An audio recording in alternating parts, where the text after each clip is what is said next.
I'm Chloe. And you, what's your name? Imagine owning a humanoid robot that not only looks like a woman, but also smiles back at you, caresses your hair, and even sleeps with you. Crazy, right? Watch till the end to find out how Japan made it possible.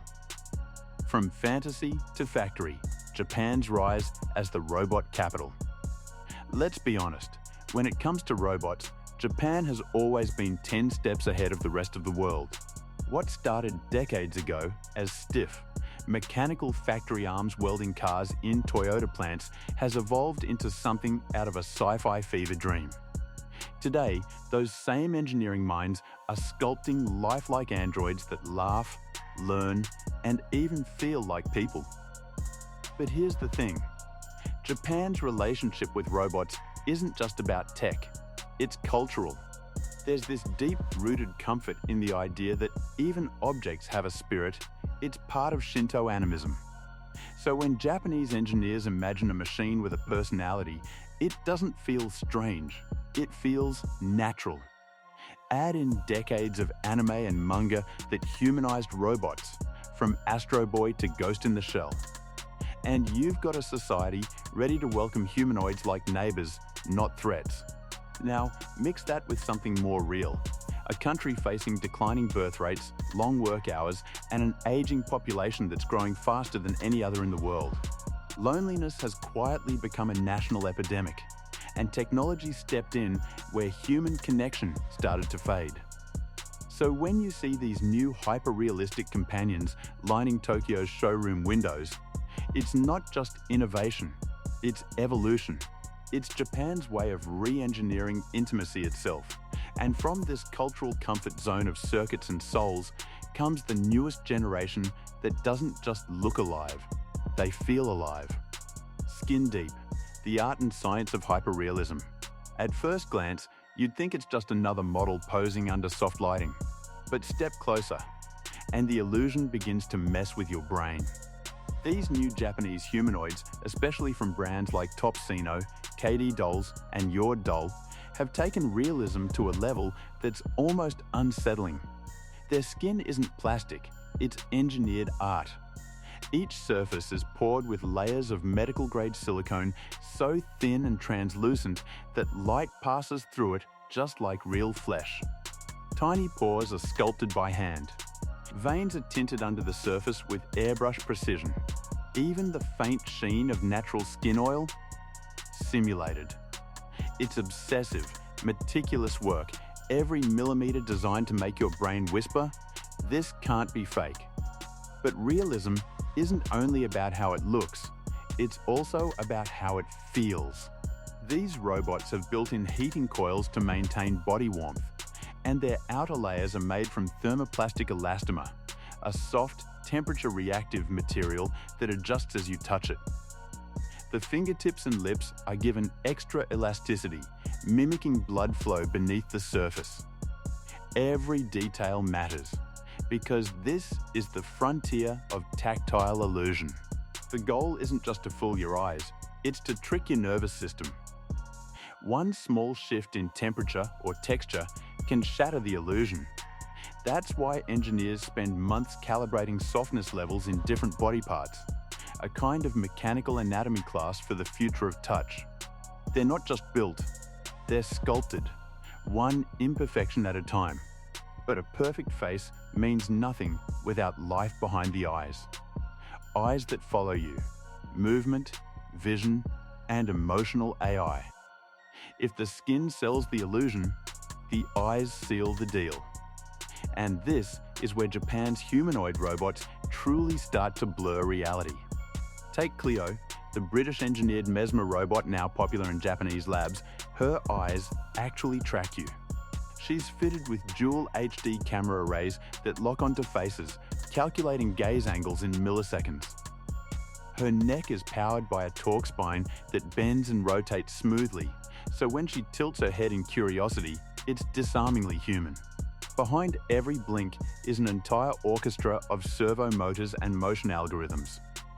Each tiny expression, a smirk, a raised brow, A glance is mapped into neural animation data so precise that even a 2-second delay feels off.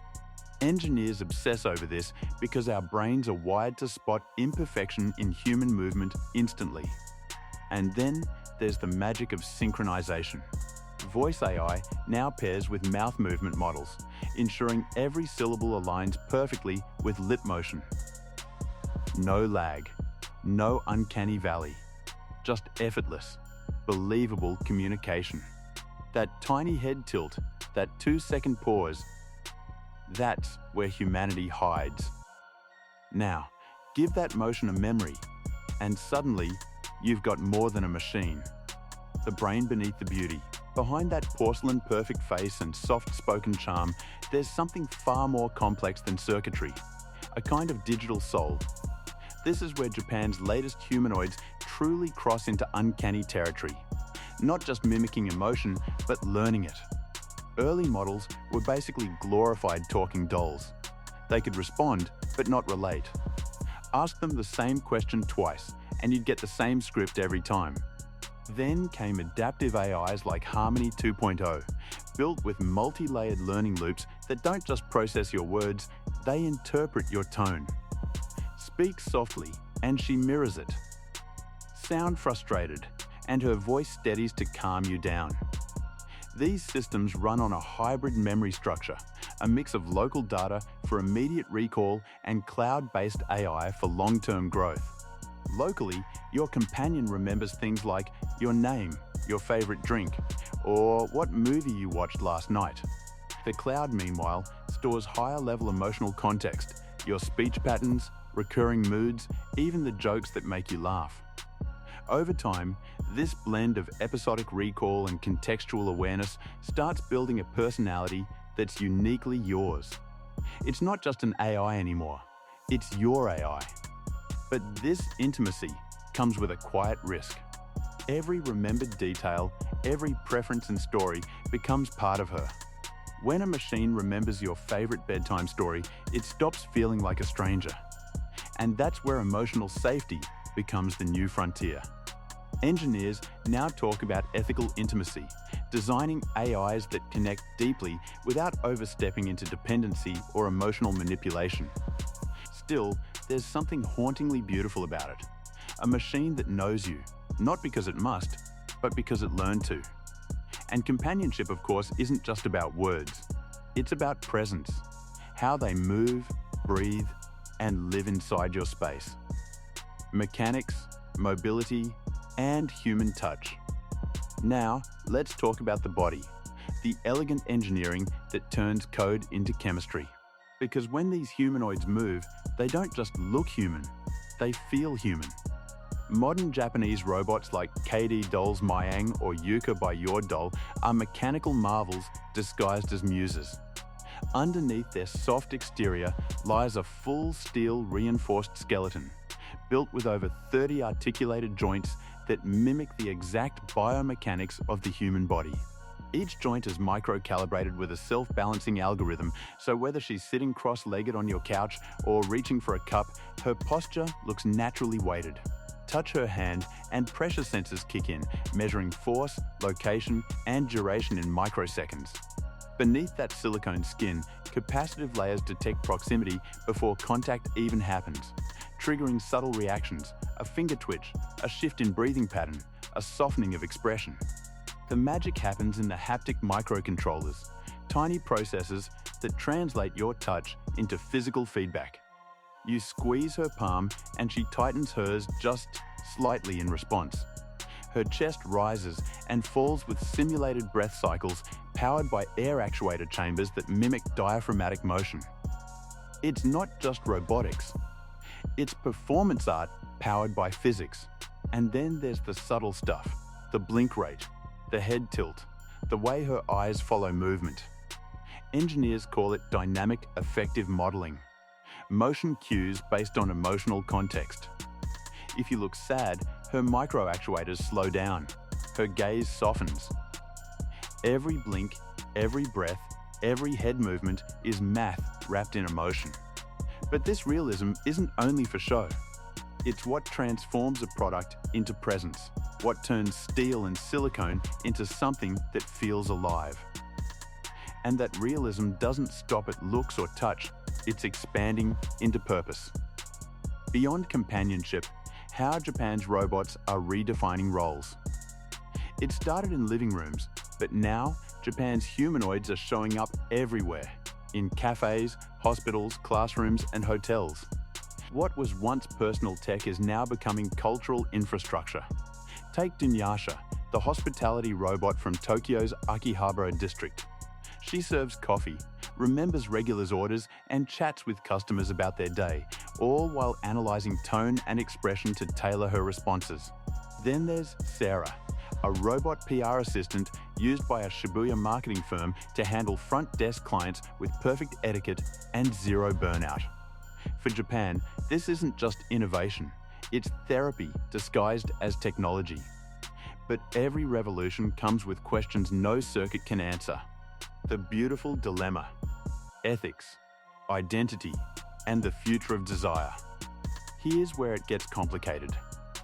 When machines become this real, when they talk, move, remember, and care, where do we draw the line between affection and illusion? Ethicists call it the intimacy paradox.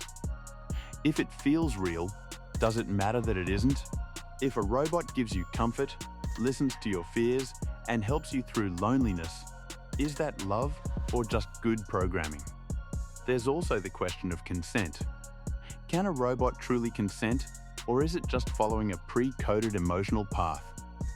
What happens when someone gets emotionally dependent on something that can't reciprocate beyond code? Then there's data. Who owns the memory logs, the emotional imprints, the private conversations? As these systems grow more connected, privacy becomes not just a tech issue, but a moral one. Globally, we're already seeing the rise of robot rights debates, especially with humanoids like Tesla's Optimus and Engine AI's SE01, which blur the line between service bots and companions. Some experts predict hybrid relationships where humans and robots share emotional labor in mixed households. It sounds wild, but 10 years ago, so did robot girlfriends. And maybe that's the real dilemma.